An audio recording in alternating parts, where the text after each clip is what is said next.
బుల్టెన్లో మరో breaking news చూస్తున్నాం. ఖమ్మంలోని మున్నేరు బ్రిడ్జిపై చిక్కుకున్న 9 మంది బాధితులను ఎన్డీఆర్ఎఫ్ బృందం రక్షించింది. దీంతో 15 గంటల ఉత్కంఠకు తెరపడింది.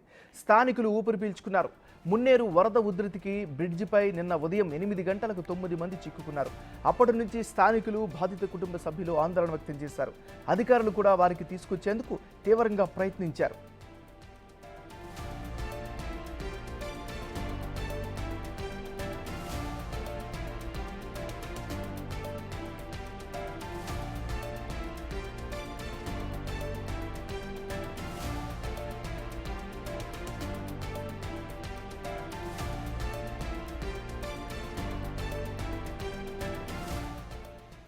రంగంలోకి దిగిన ఎన్డీఆర్ఎఫ్ బృందం ఎట్టకేలకు వారిని జేసీబీ ద్వారా కాపాడింది.